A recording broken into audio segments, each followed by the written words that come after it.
The void between stars held secrets that humanity had only begun to understand. Captain Sarah Chen stood at the helm of the TSS Avalon, Earth's most advanced warship, her dark eyes fixed on the massive view screen before her. The Avalon's obsidian hull, embedded with quantum phase arrays that made it nearly invisible to most forms of detection, reflected nothing of the distant starlight. Multiple quantum signatures detected, Captain. Lieutenant Marcus Rodriguez reported from his station, his hands dancing over the holographic controls. Energy patterns unlike anything in our database. Sarah leaned forward, her hand unconsciously touching the worn medallion at her neck, a piece of the first human starship that had broken the light barrier. "Show me."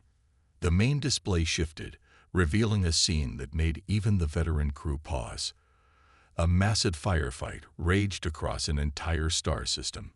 Dozens of ships, each with distinct and alien architectures, traded savage volleys of energy weapons and exotic munitions. But what caught Sarah's attention wasn't the battle itself. It was the desperate pattern of retreat displayed by one side. "Analysis," she commanded. Commander Aisha Patel, the ship's tactical officer, responded immediately. "Two distinct groups, Captain. The defending force appears to be a coalition. Multiple ship designs, but coordinated tactics. They're protecting what appears to be civilian transport vessels." She paused, her voice hardening. "The aggressors, they're using weapons that aren't just destroying ships. They're tearing apart space-time itself." Sarah felt a chill run down her spine. Humanity had theorized about such weapons, but had never developed them, deeming them too dangerous to the fabric of reality itself. Casualties. The defending coalition has lost 37% of their combat vessels. Civilian transports. Aisha's voice caught. "We're detecting debris fields consistent with at least 12 destroyed civilian ships. Estimated death toll in the thousands." The bridge fell silent. Humanity had fought its own wars, learned its own brutal lessons about the price of conflict. But they had also learned something else, the value of standing against genocide. "Lieutenant Rodriguez, prepare a first contact package. Commander Patel, bring all weapons to standby. Dr. Harrison, begin analysis of those space-time weapons. I want countermeasures." Sarah's orders came rapid fire, each word carrying the weight of centuries of human military doctrine. "Captain," her XO, Commander David Wright, stepped closer, speaking softly. "The prime directive applies to civilizations that haven't achieved interstellar travel," Sarah finished. "This is different. We're witnessing an atrocity." She straightened in her chair, and humanity has never been good at standing by it while the innocent die. The Avalon's quantum engines hummed to life, their sound reminiscent of a distant whale song. The massive ship began to move, its stealth systems making it appear as nothing more than a shadow against the stars. "All hands, this is the captain." Sarah's voice echoed through the ship. "We are about to engage in humanity's first contact with multiple alien civilizations. It's not the way we hope to introduce ourselves to the galaxy, but sometimes duty calls us to act rather than observe. These people need help, and we're going to provide it." She paused, letting her words sink in. "Whatever happens next, remember, we carry not just the flag of Earth, but the principles that unified our world. Stand ready." As the Avalon approached the battle zone, Sarah watched the tactical displays with growing concern. The attacking forces were using patterns she recognized from humanity's own military history. They were herding the civilian ships toward a specific point in space. "Captain," Dr. Harrison's voice came over the comm, urgent but controlled. "Those space-time weapons, they're building to something. The energy signatures are combining, creating a cascading effect. If my calculations are correct, they're trying to create an artificial singularity." Sarah's blood ran cold. A black hole weapon, designed not just to kill, but to erase all evidence of the crime. "Time to intercept." 3 minutes to optimal range, Aisha reported. "We won't have 3 minutes," Harrison countered. "The singularity will form in less than 2. Sarah Chen had spent 20 years in Earth's Space Force. She had faced pirates, navigated solar storms, and led humanitarian missions to failing colonies. But never had she faced a decision quite like this. Commander Patel, prepare the quantum phase cannons. Dr. Harrison, route all your data on the enemy weapons to tactical. Commander Wright, send the first contact package to the defending coalition. Text only, all known language formats. She stood, her voice carrying the authority of her position. Lieutenant Rodriguez, plot us a course directly between the civilian transports and that forming singularity. The bridge crew moved with practiced efficiency, each understanding the gravity of what was about to happen. The Avalon's massive form began to accelerate, its quantum drives pushing it to speeds that would have seemed impossible just a generation ago. As they closed the distance, Sarah watched the enemy ships continuing their attack, unaware of the human vessel bearing down on them. The Avalon's stealth systems were generations ahead of anything these aliens possessed, an advantage Sarah intended to use. All hands, she commanded, her voice steady. Prepare for combat. Today, we show the galaxy what humanity stands for. The Avalon surged forward, about to announce humanity's presence to the galaxy not with words of peace, but with acts of justice. The next few moments would change the course of human history, and perhaps save thousands of innocent lives. Sarah Chen took a deep breath, her hand once again touching the medallion at her neck. Take us in. The Avalon's quantum phase cannons fired, releasing concentrated beams of energy that twisted space itself. The attacking fleet's carefully coordinated formation shattered as their weapons platforms suddenly found themselves facing an invisible enemy. Sarah watched as their shots went wide, missing the civilian transports they had been targeting moments before. Direct hit on their primary weapon platforms, Commander Patel reported, her fingers dancing across the tactical display. Their space-time distortion field is destabilizing. The enemy vessels scattered, their formation breaking apart as the Avalon's presence became clear. Its stealth systems powered down, revealing the massive Earth warship in all its glory. The obsidian hull seemed to drink in the light of nearby stars, while lines of blue energy pulsed along its length. Incoming transmission from the defending fleet, Lieutenant Rodriguez announced. Multiple frequencies, multiple languages. Sarah nodded. Put it through. The bridge's main screen filled with an alien face. The being had silvery skin and multifaceted eyes that reminded Sarah of a dragonfly's. When it spoke, the ship's AI translated in real time. Unknown vessel, I am High Commander Vexthor of the Galactic Concordat. Your intervention was unexpected. The alien's mouthparts moved in what might have been confusion. We have no record of your species or your technology. Sarah stepped forward, standing tall. I am Captain Sarah Chen of the Earthship Avalon. We detected your civilian vessels under attack and chose to intervene. There was a pause as Vexthor processed this. Earth. We have legends of a sealed system, quarantined ages ago due to its inhabitants' violent nature. Are you clinging to be from that world? We prefer to think we've evolved since then, Sarah replied diplomatically. Our quarantine was self-imposed while we worked through our difficulties.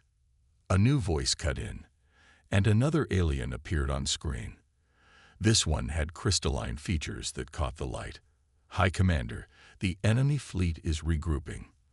They're calling in reinforcements. Sarah turned to Commander Patel. Analysis. 20 more enemy vessels detected entering the system, Asia confirmed. Larger ones this time.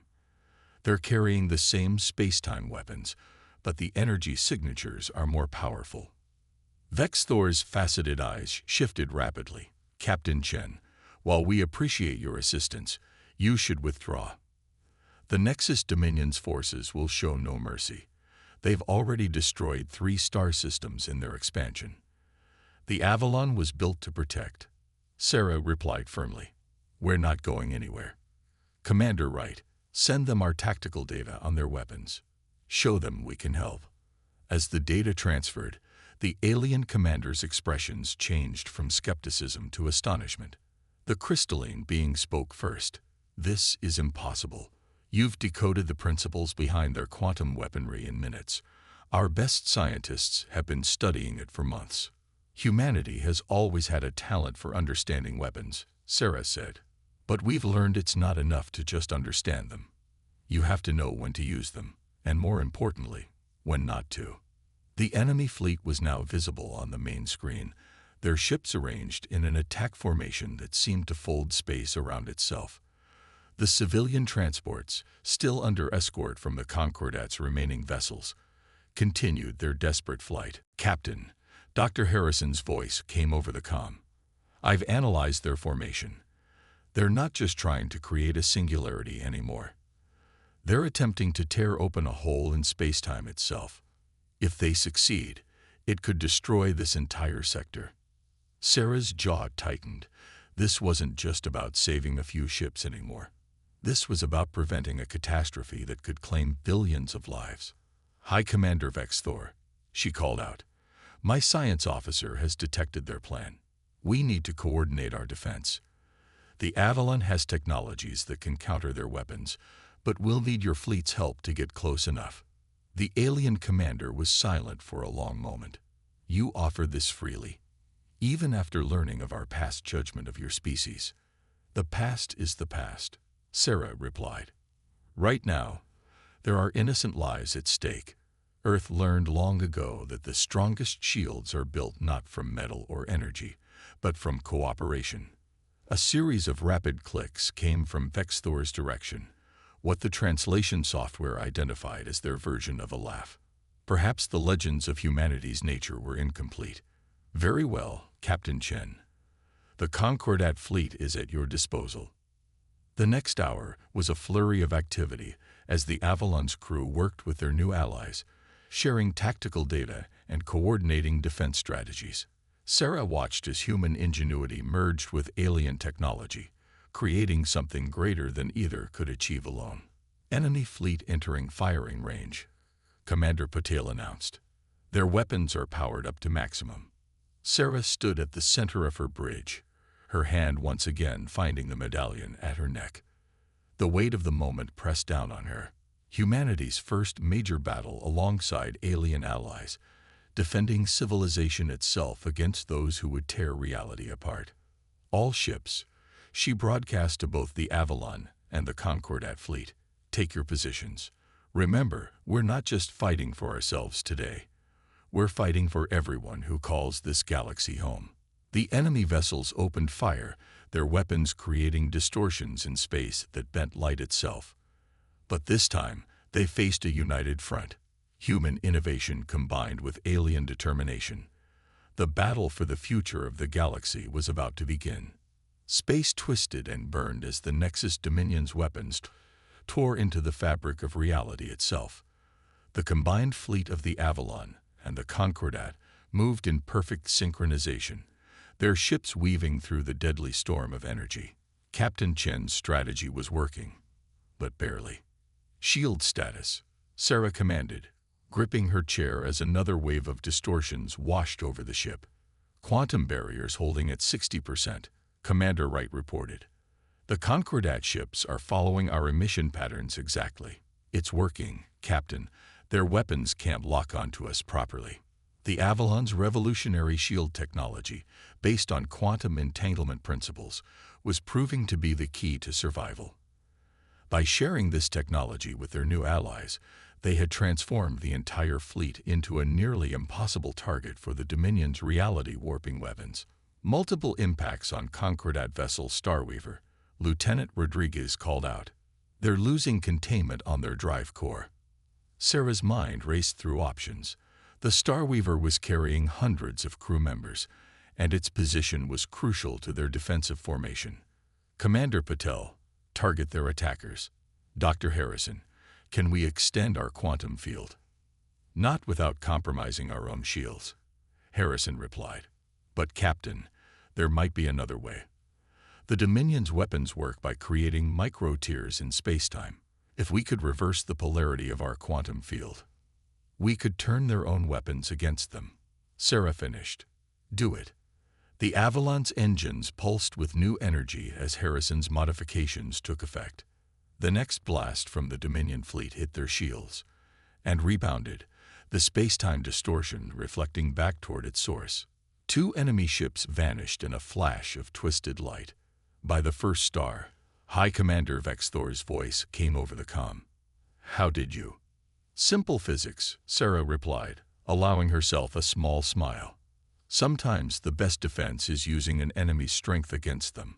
All Concordat ships, adjust your shield frequencies to match ours. The battle shifted as the combined fleet adapted human ingenuity to alien technology. The Dominion's weapons, once terrifying, became a liability. Each shot they fired risked being reflected back at them, forcing them to fight more conventionally, a style of combat where the Avalon excelled. Captain, Commander Patel's voice was urgent. I'm detecting a massive power buildup in the Dominion flagship. They're channeling power from their entire fleet into a single weapon. Dr. Harrison's face went pale as she read the sensor data. They're trying to create a temporal cascade. If they succeed, it won't just destroy us. It'll erase this entire region of space from existence. Past, present, and future. Sarah stood, her mind already formulating a plan. It was risky, possibly suicidal, but it was their only chance. Commander Wright, plot a course directly for their flagship. Lieutenant Rodriguez, divert all power to forward shields. Dr. Harrison, I need you to modify our quantum field one more time. Captain, Vexthor cut in. What are you planning? Something probably impossible, Sarah replied. But humanity has a long history of doing the impossible. High Commander, get your ships clear. If this works, you don't want to be anywhere near us. The Avalon surged forward, its engines pushing to maximum power. The Dominion fleet, still linked together for their ultimate weapon, couldn't maneuver to stop them. Sarah watched as the distance closed, the enemy flagship growing larger on their view screen. Their weapon is at 90% charge, Aisha reported. Time to impact, 30 seconds. Dr. Harrison, Sarah called out, I need that modification now. Done, Harrison replied.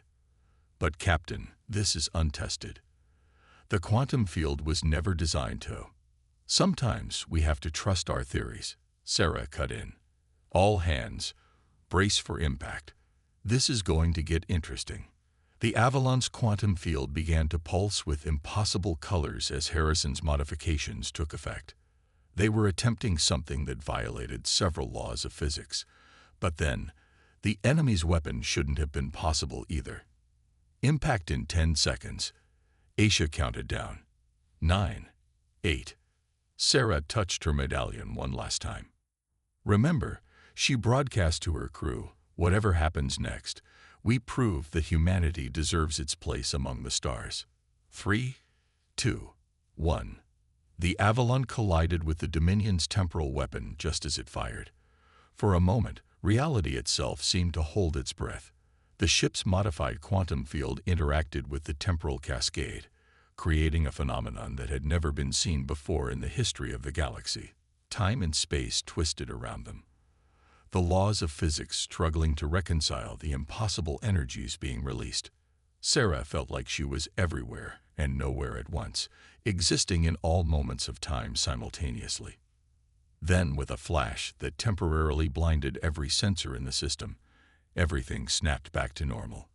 Where the Dominion fleet had been, there was now only empty space, marked by a strange distortion that slowly faded away. Status report, Sarah managed to say, picking herself up from where she'd been thrown to the deck. Shields at 5%, Wright reported. Hull integrity holding. The Dominion fleet. They're gone, Captain. Whatever happened when our quantum field met their weapon, it removed them from our space-time completely. The civilian ships, Sarah asked. All safe, Rodriguez confirmed. The Concordat fleet is reporting minimal losses. High Commander Vexthor's image appeared on their screen. The alien leader looked shocked, if Sarah was reading their expressions correctly. Captain Chen, I have no words. You sacrificed yourselves to save not just us, but countless worlds that would have fallen to the Dominion. We survived, High Commander, Sarah replied. And we proved something important today, that the galaxy is stronger when we work together. Humanity may have been isolated for centuries, but we're ready to rejoin the galactic community. Not as conquerors or savages, but as partners. The alien commander's faceted eyes gleamed. After what we witnessed today, Captain, I believe many minds in the Concordat will be changed about humanity's nature. You've proven to be not just powerful, but wise in how you use that power. Sarah looked around at her crew, human beings who had just helped change the course of galactic history. That's all we ever wanted, she said. A chance to prove ourselves. The Grand Council chamber of the Galactic Concordat buzzed with tension. Representatives from 17 different species filled the circular room, their voices mixing in a cacophony of languages as they debated humanity's place in their society. The Avalon's victory over the Nexus Dominion had sent shockwaves through the galaxy's political landscape. Captain Sarah Chen stood before them, her dress uniform crisp and perfect, the Earth flag patch on her shoulder seeming to glow under the chamber's lights. Behind her, Commander Wright and Dr. Harrison waited silently, representing Earth's military and scientific achievements. The humans have proven themselves in battle, declared Vexthor, standing at the speaker's podium. They saved not just our fleet, but entire worlds that would have fallen to the Dominion. Their technology, their tactics, they're unlike anything we've seen. A crystalline being rose from their seat, light refracting through their transparent form. That is precisely what concerns us, Counselor. Their advancement rate is unprecedented. In the centuries since their quarantine, they've developed technologies that should have taken millennia. The quantum phase shields alone were freely shared with your ships when they needed protection. Sarah interrupted, her voice firm but diplomatic. Humanity has learned that knowledge gains value when shared. Murmurs rippled through the chamber. A being composed of swirling gases spoke next, their words translated by the chamber systems. Yet your history speaks of constant warfare, of destruction on a planetary scale. How can we be certain you won't revert to those ways? Sarah took a deep breath. This was the moment to change perceptions. We carry our history with us, not as a source of pride, but as a constant reminder. Every human child learns of our past mistakes, of the wars that nearly destroyed us. It's precisely because we remember that we're determined never to repeat those errors. The chamber fell silent as she continued. The medallion I wear was forged from humanity's first faster-than-light ship. We keep these reminders closed because they tell a story not just of where we came from, but of how far we've come. Yes, we advanced quickly, because we had to. Our world was dying. We had to unite or perish. Dr. Harrison stepped forward. If I may, council members, the quantum technology we've shared is just the beginning. We've already identified ways to improve your medical facilities, enhance your agricultural yields, strengthen your defensive capabilities. We don't offer these things to show superiority, but because we understand that a rising tide lifts all ships. A new voice cut through the chamber, harsh, mechanical. A robotic entity, representing one of the Concordat's synthetic species, raised its optical sensors. You speak of unity, yet your ship bears weapons capable of destroying entire fleets. How do you reconcile this contradiction? Commander Wright spoke for the first time. The Avalon was built to protect, not conquer. Its weapons are powerful because sometimes defense requires strength. But notice, we didn't use that power to demand anything from you. We used it to save lives. The debate continued for hours. Sarah stood her ground, answering questions about Earth's history, technology, and intentions. She spoke of humanity's dreams of peaceful exploration, of their hope to join a larger galactic community. But she also didn't shy away from their readiness to defend that peace. As the session neared its end, a small figure emerged from the shadows at the edge of the chamber. The being was ancient, Their species one of the founding members of the Concordat. Their voice, when it came, carried the weight of millennia. I remember when we first discovered Earth, they said, their words hushed but carrying to every corner of the room. We saw a species of great potential, but also great violence. We chose isolation, believing it safer. Now I wonder, did we perhaps do them a service? They faced their demons alone, and emerged stronger for it. The ancient being approached Sarah, their multiple eyes studying her intently.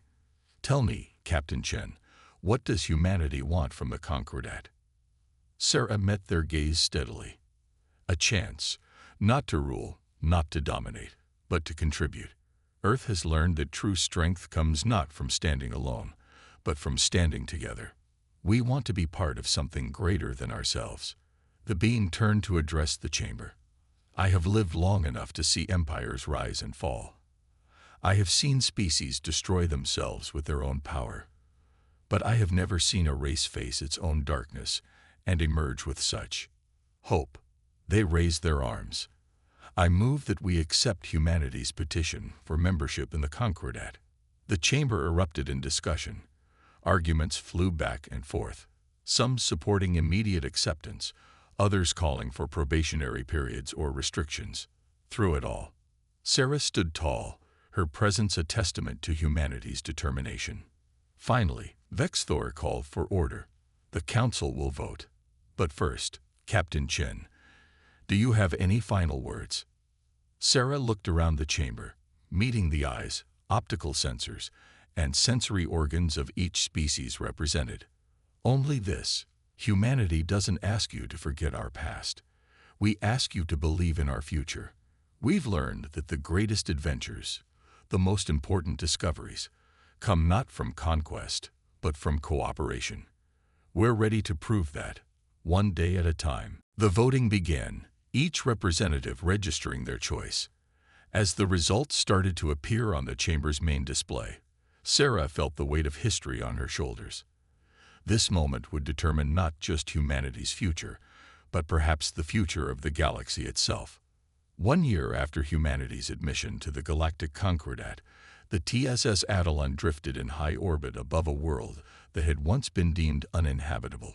Its quantum shields shimmered with a new purpose, not to defend against weapons, but to protect against the harsh radiation of a dying star.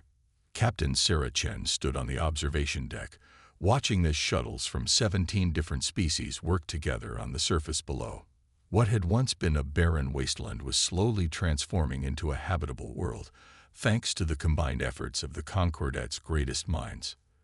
The atmospheric processors are exceeding expectations, Dr. Harrison reported, joining her at the window. The combination of Earth's terraforming technology with the crystalline's energy matrices is actually accelerating the transformation process. Hard to believe that a year ago, some of them wanted to quarantine us again, Commander Wright added, studying the data on his tablet. Now we're helping establish the first truly multi-species colony in Concordat history. Sarah smiled, touching the medallion at her neck, now joined by a second one, bearing the symbol of the Concordat. Sometimes the best way to prove yourself is simply to keep doing what you believe in. The door to the observation deck slid open, admitting High Commander Vexthor. The alien leader's carapace had gained new markings since their first meeting, symbols of honor bestowed by the Concordat Council. Captain Chen. Vexthor greeted her, mandibles clicking in what she now recognized as pleasure. The Council's latest reports are most encouraging. Your species' approach to problem-solving continues to surprise us. We had good teachers, Sarah replied diplomatically. Humanity's isolation taught us to think differently, to find solutions where others might see only obstacles. But working with the Concordat has shown us how much more we can achieve together. A sudden alert caught their attention. Lieutenant Rodriguez's voice came over the comm. Captain, we're detecting unusual energy signatures from the star. Something's wrong. The group rushed to the bridge, where the main screen showed their host star pulsing erratically. Dr. Harrison immediately moved to her station, fingers flying over the controls. The stellar reconstruction process is destabilizing, she reported, her voice tense. The crystalline matrices are failing under the radiation pressure if they collapse completely. The colonists, Sarah interrupted. How long do we have? Minutes at most. The radiation surge will be catastrophic. Vexthor's faceted eyes shifted rapidly, a sign of deep concern. Our evacuation ships can't reach the surface in time. The radiation would destroy them. Sarah's mind raced through options, remembering a theory she and Harrison had discussed months ago. Doctor, the quantum shields. Could we extend them? Create a corridor from the surface to orbit. The power requirements would be enormous. Harrison protested. We'd have to channel energy directly from the Avalon's core. It could burn out our entire system. Better than losing thousands of lives, Sarah decided. Commander Wright, begin emergency protocols. Lieutenant Rodriguez, coordinate with the surface teams. Commander Patel, I need every ounce of power you can give us. The bridge erupted into activity as the crew implemented their captain's orders. The Avalon's quantum shields began to shift, extending downward toward the planet's surface like a shimmering curtain of light. Shield corridor at 40%, Harrison called out. Power consumption is critical. The first evacuation ships are launching, Rodriguez reported, but the radiation levels are still climbing. Sarah felt the deck vibrating beneath her feet as the Avalon's engines strained to maintain the power output. Warning lights flashed across every console as the ship pushed far beyond its designed limits. Shields at 60%. Harrison continued, core temperature approaching maximum tolerance. Vexthor watched in amazement as the human ship sacrificed itself to save not just their own people, but members of every Concordat species. Captain, your ship will hold, Sarah finished firmly. The Avalon was built to protect. Today, she'll live up to that purpose. The minutes that followed tested every improvement and modification the combined human and alien engineering teams had made over the past year. The Avalon's quantum shields created a safe passage through the deadly radiation, allowing evacuation ships to ferry colonists to safety. As the last ship cleared the corridor, the Avalon's engines finally gave out. The shield collapsed, and the radiation surge washed over the system harmlessly, the colonists now safely aboard rescue vessels. Damage report, Sarah called out, picking herself up from where the final power surge had thrown her. Main power offline. Auxiliary systems at minimal capacity, Wright reported, but the structural integrity is holding. We'll need major repairs, but she'll fly again. Harrison looked up from her station, a smile breaking through her exhaustion. Captain, the stellar readings, the radiation surge actually helped stabilize the reconstruction process. Once we repair the matrices, the colonization project can continue. Vexthor approached Sarah, their posture formal. Once again, humanity has shown us something remarkable. Not just your technology or your courage, but your instinct to protect others at any cost. The Council will hear of this. Sarah shook her head. We didn't do it for recognition, High Commander. We did it because it was right. That's the legacy Earth wants to leave in the galaxy, not as conquerors or saviors, but as friends who stand by their allies when they're needed. The alien commander's next words carried the weight of prophecy. Perhaps that is exactly why your species was meant to join us. Not despite your past, but because of how you chose to rise above it. As repair ships approached the Avalon, Sarah looked out at the star system they had helped save. Humanity's journey among the stars was just beginning, but they had already started to make their mark, not through force or fear, but through cooperation, innovation, and an unwavering commitment to protecting life in all its forms.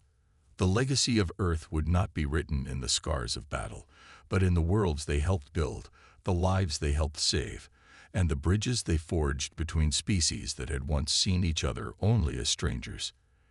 In the end, that was a legacy worth any sacrifice.